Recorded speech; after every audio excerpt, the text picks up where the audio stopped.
Saudara-saudari, para adorator yang terkasih, dalam keheningan di hadapan sakramen Maha Kudus, marilah kita sejenak mendengarkan suara sabdanya yang diambil dari Injil Yohanes, bab 15 ayat 26 sampai dengan bab 16 ayat 4a. Dalam amanat perpisahannya, Yesus berkata kepada murid-muridnya, "Jikalau penghibur yang akan kuutus dari Bapa datang, yaitu Roh kebenaran yang keluar dari Bapa, Ia akan bersaksi tentang Aku.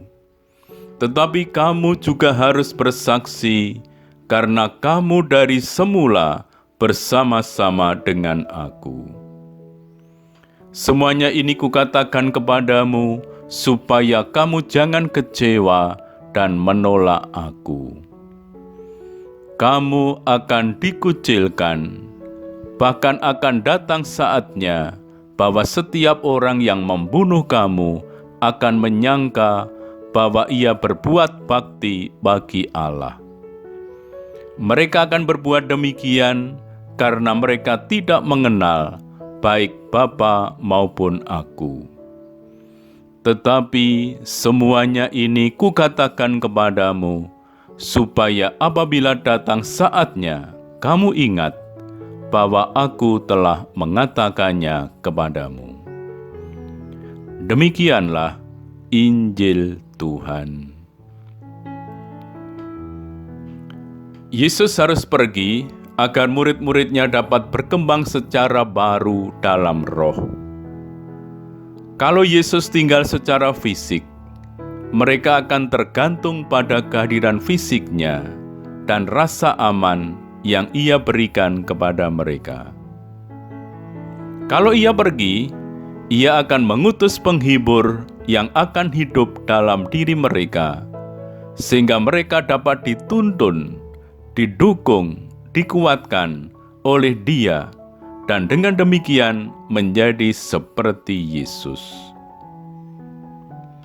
Yang berlaku untuk para murid dalam gereja perdana juga berlaku bagi kita sekarang.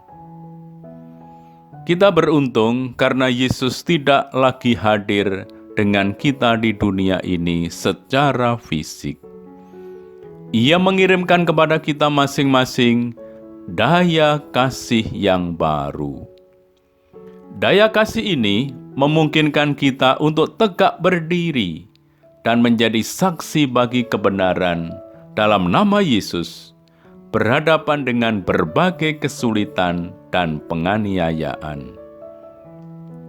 Roh Kudus, Roh Penghibur, inilah yang menjadi sumber kekuatan para pengikutnya yang masih berziarah ini. Dengan Roh Kudus, mereka dimampukan untuk bersaksi tentang kebenaran dalam diri Yesus. Mengapa hal ini perlu? Karena para murid Yesus juga akan mengalami penderitaan seperti Yesus gurunya. Aniaya, bahkan pembunuhan dialami banyak pengikut Yesus. Mengapa mereka melakukan itu terhadap murid-murid Yesus? Yesus sudah menyatakan mereka akan berbuat itu karena mereka tidak mengenal Bapa maupun Aku. Yesus mengaitkan aniaya yang dialaminya dan menimpa para muridnya itu karena mereka tidak mengenal baik Bapa maupun Dia sendiri. Mengapa? Sebab kebencian selalu berlandaskan tidak adanya kasih. Tanpa mengakui bahwa semua manusia adalah saudara yang dikasih oleh Bapa dalam diri Yesus anaknya, manusia tidak mungkin hidup sebagai saudara.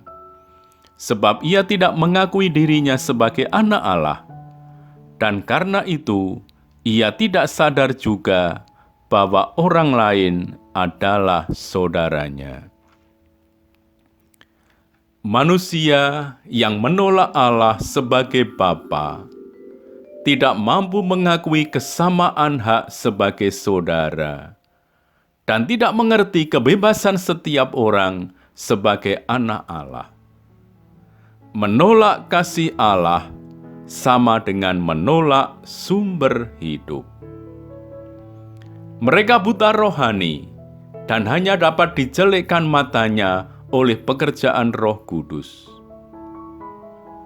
Yesus mencurahkan Roh Penghibur, Roh kebenaran sebagai daya kasih yang baru, agar para murid di tengah-tengah penganiayaan tetap mampu menanggapinya dengan kasih. Yesus menegaskan bahwa pekerjaan Roh Kudus bukan hanya hadir di dalam diri murid-murid dan menolong mereka melakukan hal-hal yang berkenan kepada Allah. Roh Kudus juga akan menyadarkan manusia ini akan dosa, kebenaran, dan penghakiman. Dosa membutakan mata rohani seseorang untuk mengenal Yesus. Roh Kudus akan menjelekkan mata rohani orang tersebut. Selama Yesus di dunia, konfrontasinya dengan dunia selalu mengungkapkan kebenaran. Setelah Yesus pergi, Roh Kuduslah yang akan menyingkapkan kebenaran kepada dunia ini. Roh kebenaran menyatakan kebenaran, menyingkapkan jalan-jalan kejahatan dan kebusukan dunia, penghinaan terhadap keadilan. Melalui kematian Tuhan Yesus, para penguasa dunia dikalahkan. Hanya setelah penguasa dunia dikalahkan, dunia akan disadarkan bahwa mereka hidup di bawah bayang-bayang penghakiman Allah. Roh Kudus adalah sumber kita bertumbuh ke arah Kristus dan dengan setia mengiring Dia. Oleh kesaksian Roh Kudus, dari banyak orang yang membenci pengikut Yesus, pasti ada orang-orang yang diinsyafkan dan diselamatkan.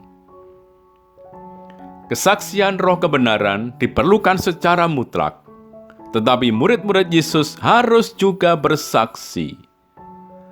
Roh kebenaran akan menuntun para murid ke dalam kebenaran dan membawa mereka masuk ke dalam pengalaman kesatuan dengan Allah. Roh akan menyatakan kepada mereka kesatuan yang ada di antara Yesus dan Bapa. Melalui pengalaman hidup para pengikut Yesus dan menunjukkan apa yang istimewa dalam diri Yesus, yakni kasih Bapa yang total. Dengan bimbingan Roh itu, para murid akan mengalami daya kasih meskipun disertai penganiayaan dan penderitaan. Akan tetap setia memberi kesaksian dengan gembira dan penuh sukacita.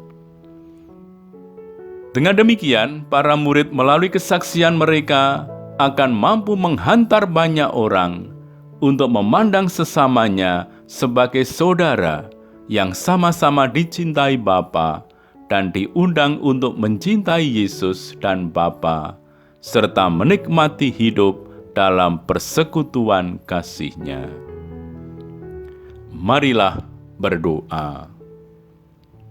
Ya Tuhan Yesus, kalau kami menemui permusuhan dan penghinaan karena kami mau hidup menurut Injil-Mu, bantulah kami supaya kami tidak berkecil hati.